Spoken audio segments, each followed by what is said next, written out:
And welcome once again to EWTN's Bookmark. Our guest author and friend is Teresa Tomeo, author of Extreme Makeover, published by Ignatius Press.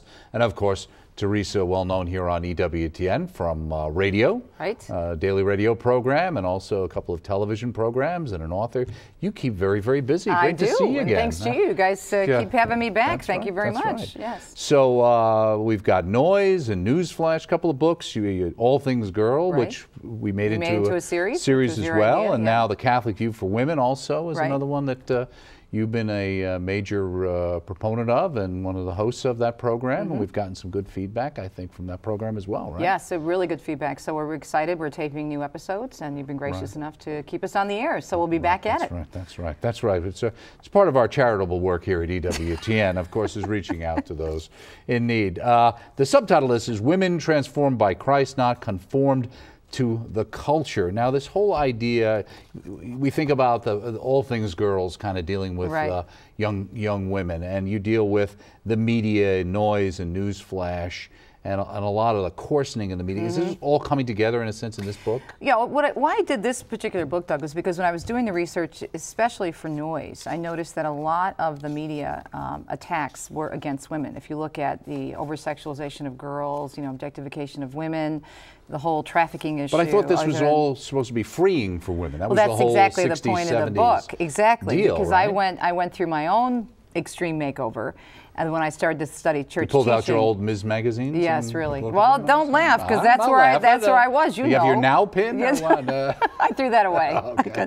But it's so true. And I started thinking about my own life and when I went through and how I bought into all these messages from the Gloria Steinems and the Cosmo Girl thing. And I said, this is ridiculous. I thought it would be helpful to have a book, just like in Noise, I had a book of the overall media. I thought it would be helpful for women. And I think for couples, too. I think it's just important for men to read because men have been so emasculated through this whole radical feminism thing. To put together a book that had the research that showed what women were up against in the culture, whether it be the marketing of contraception, abortion, sexual promiscuity, the whole body image issue. So I just wanted like a comprehensive book that they could go to and see the facts, and also to blow away the myths that they put out there about the Catholic Church, about the Catholic Church being oppressive, which just the opposite is true. So. Right, and that's the point, a central theme in the book and what you want to show as you build to that. Well, it's interesting with that, too, because we talk about allegedly women are being made freer and men are being emasculated, but in a lot of ways what's happening is guys have it great now.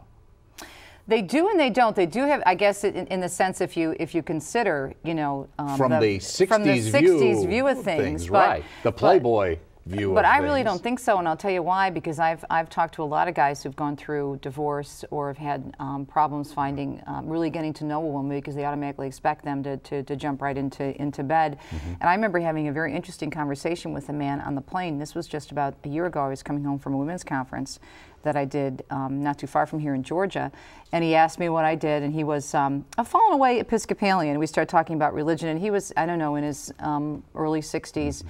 And I started talking about the presentations that I give on the media and the culture, and he had this faraway look in his eyes, and he said to me, you know what? He said, I bought into that. He said, and I hurt women and I used women. Right. And he says, I've never been able to forgive myself for that. And here he was, like almost having like a true confession. Right. And he said he reflected back and he really feels very badly about it. And his wife struggled with this whole that whole thing too, in terms of being mistreated. So the world may say they have it good, but deep down, there's something wrong. Right, and I guess what I was making the point was the kinds of, things that were being accused of men in the sense of the Playboy type mentality. By making a lot of these changes, it made it, at least for the short term, which all of these things are short term. Right. The but appearance it made it worse. They went back. I mean, you remember in the 60s and the 70s, women should be wanted for more than just their appearance and their body. Okay, so they're more objectified now than ever before. What happened? Right. What happened? Well, to one extent, they went. Some of the radical feminists went to the way where they became like men behaving badly, and the other half of them just went like they turned themselves into Playboy bunnies at the same time, trying to be the career woman and trying to be the sexy wife or the sexy girlfriend. All these different messages that they were trying to assume, and nobody was able to say, well, wait a minute, where's the balance? Where's the central focus of? And no one ever talked about the dignity of the human person. And I think the bottom line was that it was all about me, myself, and I. Whether it was to the extreme where it was a body image or a sexuality issue, or just the opposite where it was radical feminism and we hate men. It was always this selfish thing that I want to achieve what I think will make me happy, and nothing about, of course, God never came into the picture. Right, and also this sense of always looking to not be taken advantage of. Right. That how am I being taken advantage of? Is that where you were when you were Miss Media in Detroit? I was just, it was all about my career. I was focused, I knew by the time I was 8 or 9 years old, for whatever reason, that, I mean, you know, I used to play with my hairbrush as a microphone. I mean, I just always had to talk. And then the nuns put me on stage in the 3rd grade, and then that was it. You know, That's right. I was, the spotlight came on, and then wow. Boom, there it was. Right. But no, I just knew what I wanted to do, and I was just very caught up in it. And it's a very competitive business, as you know, and you really have to be extremely aggressive, and you have to give up a lot of things. And I did, and almost lost everything in the process. Right. Yeah. Now, it's interesting because you talk a little bit about your story in the beginning, and you talk about you and your husband, Dom, who you're still married to today. Yep. But the thing that was interesting with that, which I hadn't realized maybe because I didn't read your earlier book as carefully as I should have, but the idea that kind of like he kind of had a reversion first, right? He did. He came back to the church first. And rather than necessarily making things better in your mind at the time, it made it more difficult. How? Well, I think it happens a lot when you have your own conversion or reversion to your faith. That's, I think, when the attacks begin, because that's when Satan wants to come after you, because he doesn't want you getting closer to Christ. Oh, I see. Okay. And Dominic really felt that he knew that our marriage was struggling, and he felt empty inside, and he was invited to a men's Bible study, and that did it for him. He really started to recognize the church and the Bible and got very interested in studying theology and whatnot. And I was just very much in my own world. I was having a very good time in my career. We were making money and all these things. And I thought, well, okay, that's fine. I'm Christian. Leave me alone. And so it caused like a real split in terms of the way we looked at the world. We, before that, had looked at the world the same way. It was our oyster, and we were moving up the ladder, you know, professionally, getting our first house and whatnot. And then he started to be much different in terms of where his priorities were. And I felt like he was judging me, and so that definitely drove a wedge between us. But you know, God, was that a feeling you had because he was actually doing that, or you were feeling guilty? I think it was the Holy Spirit. He didn't do anything except really try to get me back to church and say, let's go to Mass together as a couple, let's pray together. He didn't judge me. I felt judged because I think it was the Holy Spirit convicting me. And also at the time, you really weren't in sync with where the church was on some of the I was quote-unquote women's issues. I was a Christmas and like Easter that, Catholic, and I was pro-choice and pro-contraception at the time, and you know, I thought he had 3 heads, my husband, you know. But God, easy for you to be that way. You're not a woman, right? Exactly. Right? Yeah, exactly. Easy for you to hold these. That's nice. Yeah, and well, you're not a female. You don't understand everything, that kind of thing. So, but eventually, I lost a very prominent position and was unemployed for 6 months, and that's when I had my come to Jesus moment and started to turn things around. Do you have to hit bottom to have that, or do you think it helps in some ways? I think for me, I had to, because I was so stubborn and so caught up in everything that God had to strip everything. Not everybody has to go through that, but I think for me, because I was so caught up in the secular world, and when you're in, as you know, because you worked in the secular media, it's a very all-consuming industry. And it takes up all your time, and you're always worried about, I'm going to have the next story, and I have to be the lead story, and am I going to go live? If I'm not live, that means they don't like me. And, well, I did an exclusive today, so if I can do an exclusive tomorrow, then I'll be on top. And you're constantly on this treadmill, just going, going, going. And so for me, God had to take me out of that atmosphere. Not to mention the influence of the newsroom, which is very negative in terms of, you know, people live very loose lifestyles in the news media. He had to take me out of that atmosphere in order to get my attention. Right. And he did. Well, it's interesting too, because you quote a talk that Helen Alvarez gave in 2008, and you say here, as Alvarez explained in Rome, the objectification of women is not all the fault of men. That was a great presentation she gave, and what she did was she had all this research, this very convincing research about the fact that women were our own worst enemies. And I was actually doing an interview on the book recently, and a guy called in and said that very same thing. He says, you know, you women are actually sometimes harder on yourself. Sometimes you gals bring this on yourself. And what we do is we buy into a lot of the messages that the media tell us, not only about sexual promiscuity, but about our own self-image and self-worth, thinking we have to starve ourselves to be a size 2, or we have to act a certain way sexually in order to be loved, or, you know, in order to be wanted. And Helen talked about this new thing that's going on now in the United States for the last couple of years called the mommy job, where women undergo plastic surgery after they have a child to hide the fact that they were actually pregnant. Now, isn't that sad? Right. One of the biggest gifts that God gives us is to be able to bear life. Right. And the fact that we have to hide it, we have to be ashamed of it, ashamed of our bodies. And she was talking about the mommy job, and then she was talking about a lot of the things with women dressing provocatively and making themselves look like basically porn stars. And how can we actually accept that? So yeah, I think we are in many ways our own worst enemies. And you talk about it in the book as well, and it kind of dovetails into that series we did about All Things Girl. Right. The idea of it's not only the mothers who are doing it, and then projecting it onto their kids at ages. Well, how are the kids going to know? You wonder why the kids are going to dress like this and act like this. Look at their parents. No wonder they're getting in trouble so young. And that's frightening to me too, but you see this even in church. I get so many listeners to our EWTN radio show who write me and say, what do we do about these moms? It's not only their daughters dressing provocatively, but the moms are sitting there in these low-cut dresses. And I tell them about my pastor who actually has the ugly white sweaters in the back of the back of the parish and passes them out when people are inappropriately dressed. But you know, it's a generational thing now, because you've got these women that grew up maybe my age, a little bit older, some a little bit younger, in this media-saturated culture, and thinking that you know, being sexually promiscuous or dressing provocatively, that's perfectly acceptable, and they pass it on to their daughters. Right, exactly. Well, I think sometimes, you know, the whole deal today, the big mantra is we have to have tolerance. That's one thing. And the other thing is you don't want to be a hypocrite. And so a lot of people get played on the parents of saying, in a sense, and you get the little demon or whoever, and you're whispering in your ear saying, who are you to talk about this? Who are you to say somebody shouldn't do this? What about all the things that you but you know what? If you've gone through that kind of pain, and a lot of these women are now revealing, even these women who are not even anywhere near us religiously, they're realizing that they went through so much and they don't want their daughters to go through it. Well, in what other case in life would you not make sure you told somebody what it would take to avoid the mistakes you made? But you know what it is? It's just like someone is an alcoholic or someone, God forbid, is a drug addict. They have no problem giving their testimony. But when it comes to sexuality, that's the only area where we have to tolerate, for some reason, every single thing under the sun. Everything's acceptable, you know. And there was an interesting article that came out last spring, that I thought was very interesting. It was by a feminist, and she lives in New York. She's not even Christian or Catholic. She's Jewish and very liberal, and she wrote an article called "Why Do We Let Them Dress Like That?" And I have it in the book, actually. I mentioned it in the book. And she was talking about her daughter who was they were going to a friend's bat mitzvah, and all the 13-year-old girls were dressed like very, very provocatively, with a lot of makeup, with the stiletto here. She's 13 years old, and she's looking at these girls, and she started to talk to her friends about it.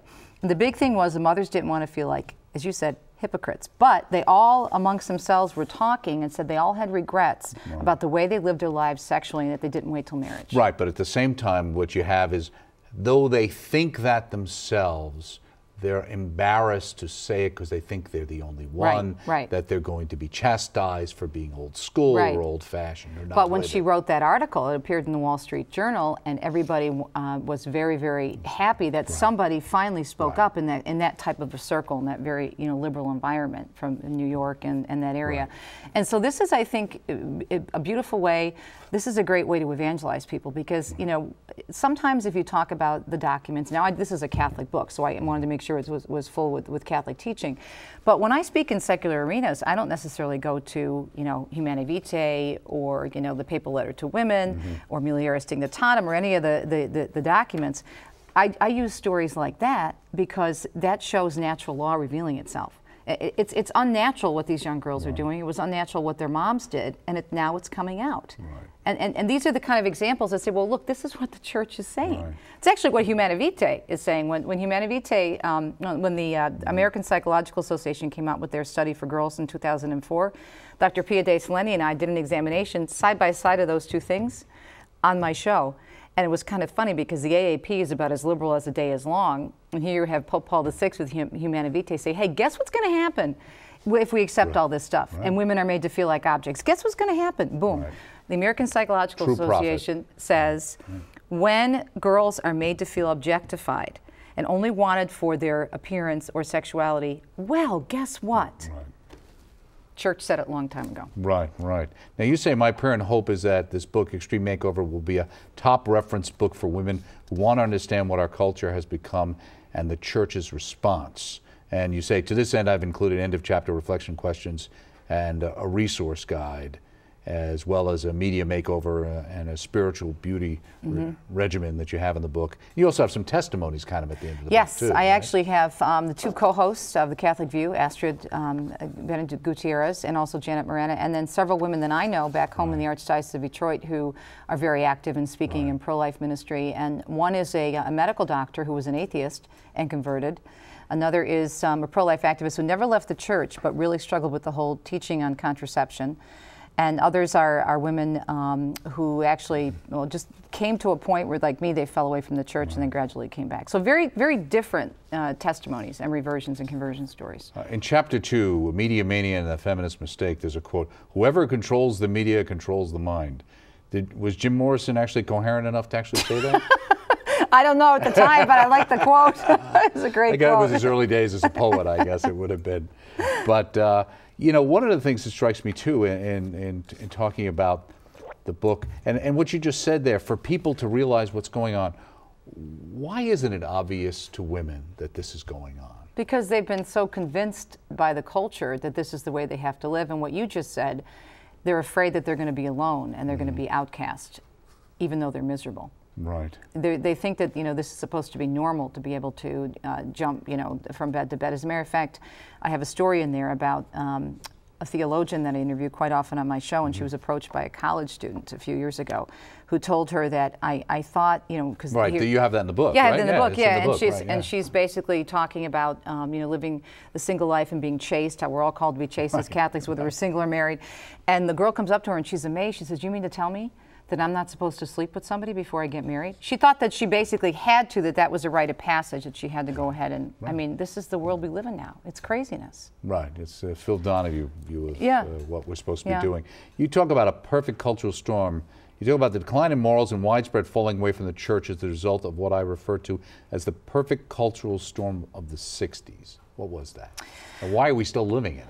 Well, because I think it spun out of control, and the explosion of the mass media happened faster than the church could physically catch up in terms of the outreach. I mean, the church was always teaching.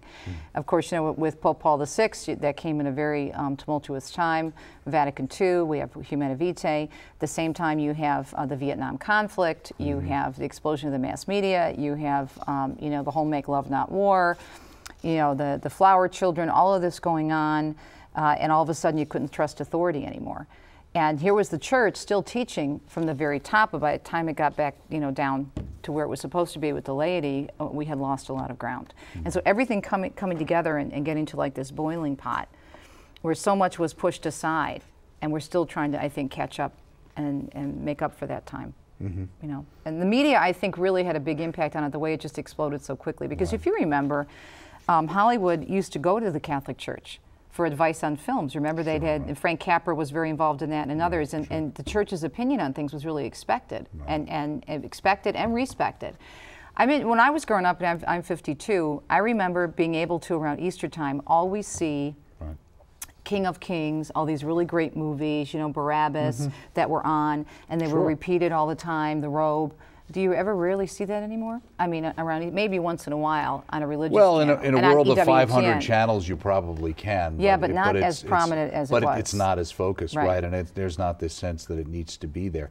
Well, the thing you pointed out, too, is in talking in the 60s, that there was also, in a sense, you say soon after the birth control pill burst onto the scene in the 60s, Hollywood began to produce many films that represented a change of attitude towards sexual morality, in a sense, movies that began to normalize promiscuity, like The Graduate, Goodbye Columbus, Bob Carroll, Ted Malice. Now there's a film. Right. But, you know, I mean, but think about that back then. You know, that those movies were coming out and they were confirming and affirming everything the culture was talking about. Well, do you ever find now, myself, I mean, sometimes I watch movies, I go back, movies I saw in the, let's say, in the 70s. Now, obviously, because I've had a reversion, there's a certain revulsion to some of them when I see it again.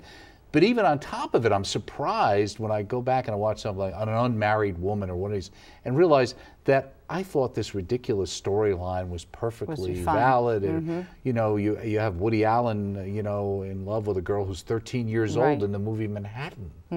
You know, and you look at it now and say, well, what was I thinking? Or well, you're so desensitized to it, though. I mean, you're so, you've come to accept everything.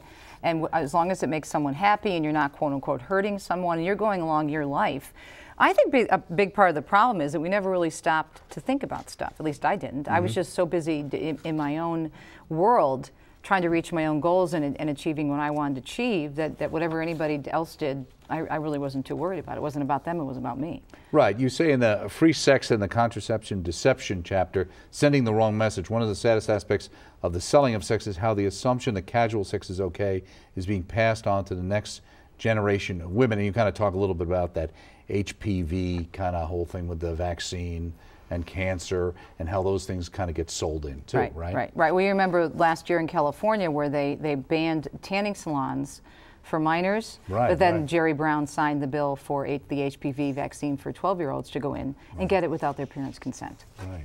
You know, and it's interesting to me when I did a story on that, and there was some blogs on the internet accusing me of oh, you can't, because I said, look, not only is it not safe, even though some in the medical profession say it is, and because it was approved by the FDA, there's still all kinds of problems with it. But the other thing is my point is, what kind of message, more importantly, what are we saying to these girls? What we're saying is, okay, we expect you at 12, 13 years old that you're going to be sexually active, so therefore we're going to be safe than sorry. And so you had some of these quote-unquote liberals writing, oh, you can't equate this with birth control and sex. It's like, what's the point of it? Why you want them to have the vaccine in the first place? Right, because there's really only one way for you to get that cancer, right? And yet nobody would give them, I said when I was doing these blogs and commentaries, nobody would give their kids filtered cigarettes or light beer to quote unquote, they're going to try alcohol and cigarettes anyway, so let's give them, a lighter version of it, or let's keep them safe from addiction, just like with the HPV, they want to keep them quote unquote. But it seems to be that we've in a sense, because we've lost that self of the soul and Christ's image in a person. So you're really just an animal. Right. And what can you expect animals to do? They're just going to do these things. That They're comes selling naturally. These young people down the river and not giving them enough credit to make. And also, what are they exposing them to? It's so frightening. Not just the physical side of it, but they're not ready for that kind of a relationship. Why is it? It's kind of the Rip Van Winkle effect. Prior to 1963, all of these things that today we think have been around forever, people would never think of doing, or weren't involved in, or certainly if these things happened, they were seen as what they were, something that was done on the side, kept in the back, and it was an aberration.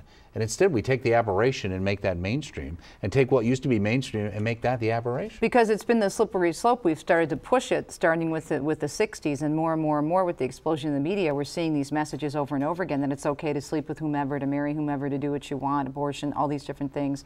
So we just come to hear something so often we accept it, and I think that's what's happening. And there's even a sense in some ways that you watch these outrageous things on the shows with these crazy people who lead the bizarre lives that are usually made up anyway half the time. Reality TV is so scripted it isn't even funny. It's totally unreal. But it goes on, and then people say, well, at least I'm not that bad.